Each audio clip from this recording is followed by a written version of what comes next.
महाराज जी, एक दोहा पढ़ने के बाद हृदय स्वीकार नहीं कर पा रहा कि ढोल गवार शूद्र पशु नारी सकल ताड़ना के अधिकारी। इसमें गोस्वामी जी ने बहुत सूक्ष्मता से वर्णन किया। महापुरुषों के वचनों को हम सूक्ष्मता से समझ पाए। प्रायः ऐसा कह करके हम कहीं कहीं माताओं बहनों की अवहेलना करते हैं, कई जगह हम इसका प्रयोग कर देते हैं। अरे वो गोस्वामी जी ने लिखा है ढोल गवार शूद्र पशु नारी सकल ताड़ना के अधिकारी। अब इसकी व्याख्या सूक्ष्मता से सुने और विचार पूर्वक। शास्त्रीय प्रमाण के अनुसार ढोल है ना, ढोल को ताड़ना चाहिए। ताड़ना मतलब उसको ठपाक चाहिए। अब बेताल नहीं, शास्त्र सिद्धांत के अनुसार, संगीत शास्त्र के अनुसार तभी वो राग प्रकट कर पाएगा, तभी वो बजेगा। ढोल को हाथ जोड़ के बोलो कि साहब आप बज जाएं, नहीं बजे, उसको ताड़ना चाहिए। अब ताड़ना शब्द चारों में एक जैसा नहीं लगेगा, शब्द एक ही है ताड़ना, लेकिन ताड़ना के अर्थ अलग अलग हैं। जैसे कनक है, एक ही शब्द है कनक, लेकिन कनक कनक ते 100 गुनी मादकता अधिकाय, वा खाए बोराए जग या पाए बोराए। बोले कनक ही शब्द है। जैसे ताड़ना शब्द का हम प्रयोग केवल वही समझे कि ताड़ना देना ही नहीं, उसका अर्थ अलग अलग है। जैसे कनक शब्द है, कनक को सोना भी कहते हैं और कनक को धतूरा भी कहते हैं।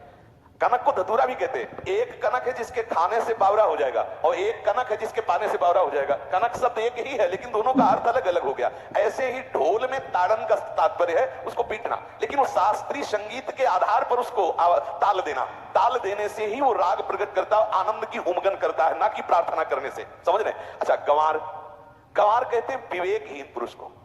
विवेकहीन पुरुष को कोई कार्य दे दो और उस पर दृष्टि न रखो तो कार्य नष्ट हो जाएगा। वहां ताड़ने का तात्पर्य उसको पीटना नहीं है, उस अविवेकी गंवार पर दृष्टि रखो। जो आपने कार्य सौंपा है, जो भी कार्य उसका है, उस अविवेकी पर दृष्टि रखना ताड़ना हुआ। उस पर दृष्टि रखो, क्योंकि वो अविवेकी है, गंवार है, वो कार्य प्रणाली ठीक जानता नहीं। आप जहां त्रुटि होता संभाल लेना तो वो संभल जाए, क्योंकि वो गंवार है। और शूद्र, शूद्र का तात्पर्य होता है शूद्र। वैसे जो वर्ण व्यवस्था में शूद्र का प्रादुर्भाव सबसे श्रेष्ठ जगह से प्रादुर्भाव है।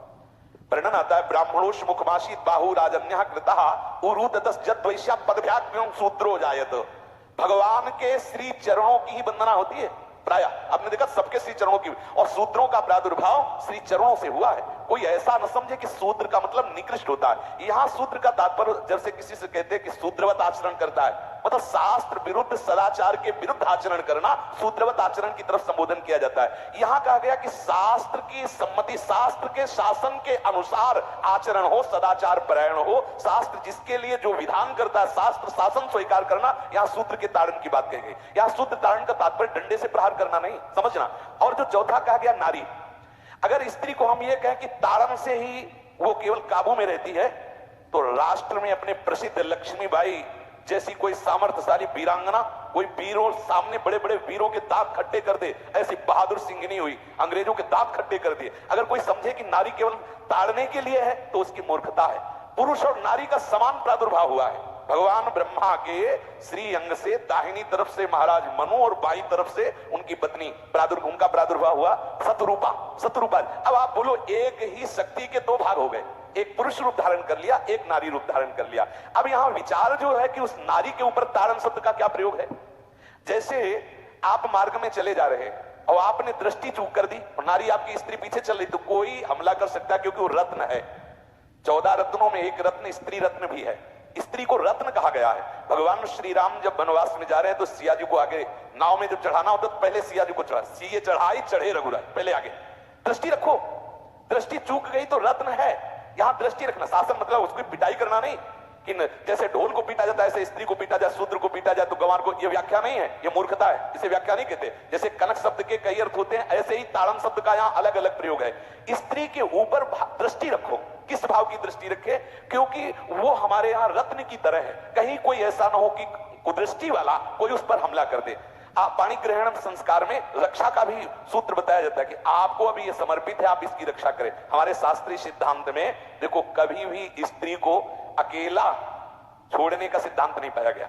अगर शास्त्रीय सिद्धांत, बच्ची है तो माता पिता के शासन, थोड़ी बड़ी हुई तो भाई आदि के बीच में, और बड़ी हुई तो पति के, और बड़ी हुई तो पुत्रों की, मतलब एक सानिध्य का, एक दृष्टि रखी गई है कि यदि आप अपनी दृष्टि में रखेंगे तो उसका मंगल नहीं होगा, उसका हित नहीं होगा। ये जो जैसे मानो कोई स्त्री को अकेला कोई पा गया और कुमार्गामी वृत्ति वाला हुआ, तो आज जो घटनाएं सुनने को मिलती हैं, अगर हमारी दृष्टि हो उस पर तो ऐसा नहीं हो सकता। और दूसरी बात यह है कि स्त्री को बुद्धि स्वरूपा भी माना गया। भगवान से भीष्म जी कहते हैं मैंने अपनी कुंवारी कन्या बुद्धि को, हमारी कुंवारी कन्या है बुद्धि, सदैव सुरक्षित रखा है, आज आपके चरणों में समर्पित करते हैं। तो शास्त्र शासन के द्वारा बुद्धि को सदैव अपने अधीन रखो, कहीं बुद्धि कुमार्गगामी ना हो जाए। यहाँ स्त्री के ताड़न का केवल एक सूत्र है कि आप उस पर दृष्टि बनाए रखें, कहीं स्त्री रत्न कहीं अपवित्र ना हो जाए, कहीं दूसरे का किसी तरह से कुमार्गगामी लोगों का ऐसा कोई बर्ताव ना हो जाए, इसलिए सावधान। वहां उसको पीटने का शब्द नहीं है कि ढोल गवार शूद्र पर सुनारी सकल ताड़ना के अधिकारी। ताड़ना का तात्पर्य वहां पीटना नहीं तो विद्वता में देखो तो एक से एक, साधुता में देखो तो एक से एक, वीरांगना देखो एक से एक, ऐसा नहीं कह सकते, क्योंकि जो सामर्थ्य पुरुष में वही सामर्थ्य भगवान ने स्त्री में भी दी, क्योंकि भगवान के ही दो रूप है, एक स्त्री और एक पुरुष,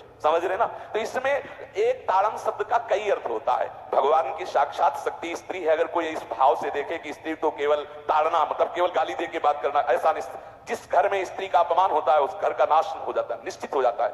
आप देखिए रावण का सत्यानाश हो गया जगदम्बा सीता के प्रति, दुर्योधन का सत्यानाश हो गया द्रौपदी के प्रति। जहां स्त्री का अपमान हो जाए, अगर कोई ये समझे कि स्त्री केवल मतलब जैसा हम चाहे वैसा व्यवहार करें, तो अगर नाश ना हो जाए तो हमें बता देना, क्योंकि भगवान की वो शक्ति है। अगर उसे तुम सोचो कि हम ताड़न करें, जैसे ढोल को ताड़न करें ऐसे ताड़न करें, तो तुम्हारा नाश हो जाएगा। बिल्कुल सच्ची बात समझ लीजिए। केवल वहां दृष्टि रखने की बात कही गई है, आपका अधिकार है, आप उसकी सुरक्षा व्यवस्था में रहें। और एक वृत्ति होती है, अगर शासन ना हो तो हमारी बुद्धि भ्रष्ट हो जाए, हमारी बुद्धि भ्रष्ट हो जाए, आपकी बुद्धि भ्रष्ट हो जाए। भगवान का भय, शास्त्र का भय, लोक मर्यादा का भय, ये हमको सुरक्षित रखता है। इसलिए दृष्टि रखने की आवश्यकता है कि वो पवित्र रहे, वो सुरक्षित रहे, ना कि उसको पीटने के लिए यहाँ संबोधन किया गया गोस्वामी तुलसीदास जी ने। इसलिए सावधानी पूर्वक अपनी वृत्ति को पावन रखते हुए महापुरुषों के वचनों को समझने की चेष्टा की जाए। गोस्वामी जी ने जो यहाँ कहा, ढोल गवार सूत्र पर सुनारी सकल ताड़ना के अधिकारी, तो ताड़ना का अलग अर्थ है, अलग अलग। जैसे ढोल में ताड़ना, तो वैसे ही सब जगह नहीं ताड़ना लगेगी। आप देखो पशु जो है, चालक जो घुड़सवार होता है उसको ताड़ना एड़ी से देता है। अब चालक जो होता है घुड़सवार एड़ी से, किसान जो होता है वो बैल को बोलता है दाहिने, जैसे हल जोतने होता है बाएं, वो भाषा समझता है, बाएं मुड़ जाए, और नहीं मुड़ता तो पीछे आ रही है एक छड़ी, उससे वो इशारा देता है, वो समझ जाता है। पशु को अपने इशारे से चला लेते हैं। अब उसे कहे खड़ा होकर हाथ जोड़ के कहे कि भैया बैल देवता अब थोड़ा दाहिने मुड़ जाओ, तो नहीं मुड़ेगा। जब लगाम पकड़ी और थोड़ा ताड़न किया और बोले दाएं, तो फौरन दाहिने मुड़ गया। आप देखो जो बैलगाड़ी चलाते हैं, घोड़ा गाड़ी चलाते हैं, ऊंट चलाते हैं, तो पशु शासन के द्वारा उसको इशारे से किधर चलना है उसको इशारा बता दो। अलग अलग जगह इस ताड़न शब्द का अर्थ प्रयोग किया गया है।